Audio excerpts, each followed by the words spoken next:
बहुत ही अच्छी picture quality, एकदम साफ। और ये है 10 डिजिटल केबल की पिक्चर क्वालिटी, ये भी एकदम साफ। पर ये क्या, 10 डिजिटल केबल के साथ पैसों की बचत भी। नतीजा बिल्कुल clear, 10 is the winner. 10 digital cable, देखे जरा।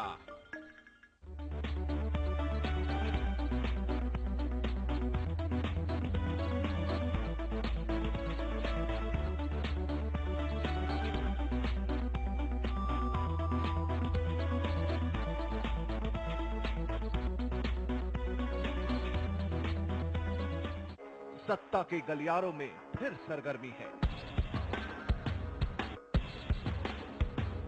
खादी के मिजाज में आई फिर नरमी है।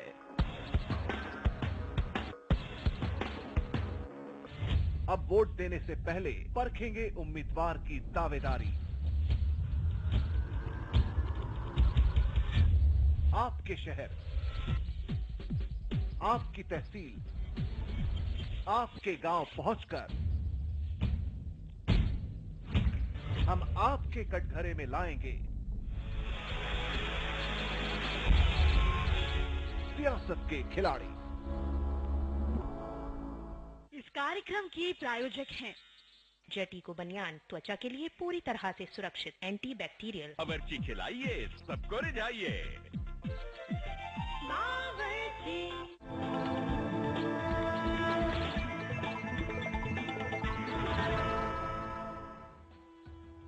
स्वागत है आपका ब्रेक के बाद और आप देख रहे हैं वास्तुवाणी और हम बात कर रहे हैं किस तरह से यंत्रों को बनाया जाए, किस तरह से उनका उपयोग किया जाए, क्यों है मुहूर्त महत्वपूर्ण और क्यों है उनमें प्राण प्रतिष्ठा महत्वपूर्ण। जी हाँ, ये इसलिए महत्वपूर्ण है क्योंकि तभी यंत्र आपके लिए कारगर सिद्ध होंगे, तभी वो आपकी समस्याओं का समाधान करेंगे। इस सब पर हम जानकारी ले रहे हैं सर्वांग जी से। सर्वांग जी, तो तमाम बातें आपने हमें बताई, तमाम चीजें बताई, लेकिन एक और चीज, जब हम किसी चीज की प्रतिष्ठा करते हैं, प्राण प्रतिष्ठा करते हैं, तो तमाम बातों को फिर ध्यान में रखते हैं, तमाम विचार उसमें फिर माने जाते हैं। ऐसे में अगर कोई यंत्र पहना हुआ है और अचानक मान लीजिए किसी मृत्यु में जाना पड़ा, अक्सर कहा जाता है ग्रहण के वक्त भगवान के कपाटे बंद कर दिए जाते हैं, घर में बच्चा होता है तो कहा जाता है सूतक लग जाता है, इसमें कोई शुभ कार्य नहीं होता, या किसी मृत्यु में जाना हो तो अक्सर कहा जाता है कि अंगूठियां जो जेंट्स पहने हुए उन्हें उतार देना चाहिए। तो क्या यही बात यंत्रों पर भी लागू होती है? बिल्कुल। पहली बात तो अगर आप किसी मृतक कर्म में जा रहे हैं तो आप उन यंत्रों को उतार के जाएं। वो ताबीज वगैरह जो पहने उतार, किसी वजह से अगर आप पहने हुए चले गए हैं तो अगर वो धातु का है तो आप उसको पुनः प्रतिष्ठित कर सकते हैं। जो विधान है उसी विधान से, नहीं तो उससे संबंधित एक माला जप लीजिए और उसको पंचामृत बना करके उसमें उसको शुद्ध कर लीजिए गंगा जल के साथ और धूप बत्ती दिखा दीजिए, दीपक दिखा दीजिए।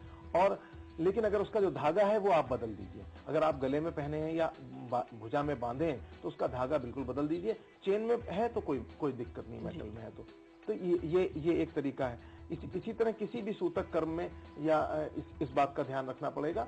और इसके साथ साथ एक और है, सब लोग पूछते हैं कि यंत्र की आयु, कि भाई इस धातु में बना है तो इतने दिन काम करेगा। लेकिन इसमें हम एक बात कहना चाहेंगे कि यंत्र अगर लगातार उनका पूजन हो और विशेषकर ग्रहण काल और जो रवि पुष्य और गुरु पुष्य नक्षत्र इत्यादि में और बीच बीच में अगर यंत्र का प्रॉपर आप उसको धूप दीप दिखाते रहेंगे, पूजन करते रहेंगे, दिवाली में, होली में, तो वो कभी भी उसकी ऊर्जा का क्षरण नहीं होगा और वो हमेशा कारगर रहेगा।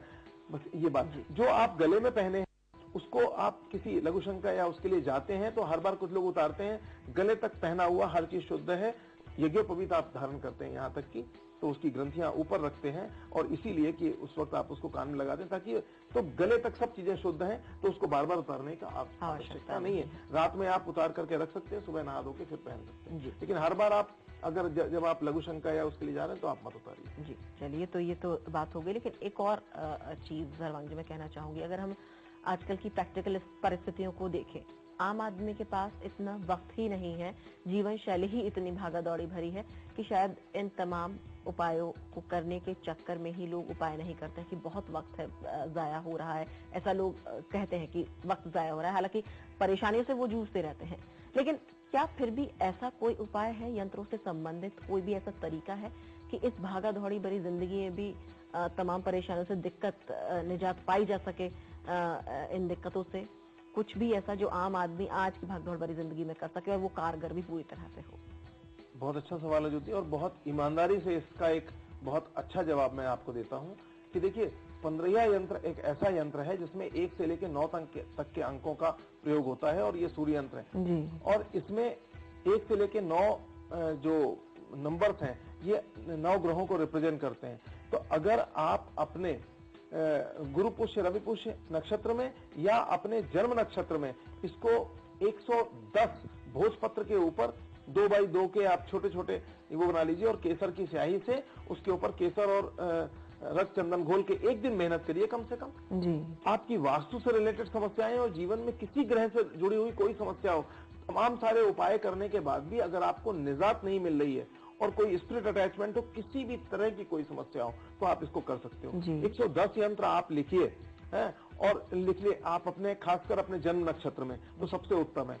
और जन्म नक्षत्र नहीं मालूम है आपको, अपनी कुंडली भी नहीं मालूम है, तो आप पूर्णिमा के दिन कर लीजिए किसी दिन, है ना।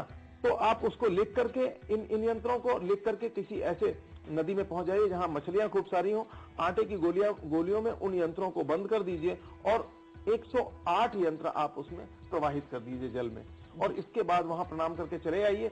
आकर के उसमें से 2 यंत्र बचे, 1 यंत्र उसको आप अपने पूजा के स्थान पे रख दीजिए और रोजाना उसको धूप दीप दिखाइए, जैसे आप देवताओं का दिखाते हैं, उसको फ्रेम में मढ़ा भी सकते हैं जी। और दूसरा जो एक बचे वो आप त्रिधातु या सोने चांदी तांबे जो आपकी सामर्थ्य है उसकी एक ताबीज के अंदर भर के अपने पुरुष अपनी दाईं भुजा में और महिलाएं अपनी बाएं भुजा में उसको धारण कर लें। तो इसको धारण करने से आप देखेंगे, अगर प्रतिष्ठित करके अगर आपने इसको धारण कर लिया तो इससे आपकी जीवन की समस्त समस्याओं को दूर होने में आपको मदद मिलेगी। क्या इसे गले में भी पहना जा सकता है? पहना जा सकता है। किसी धागे में या धातु में?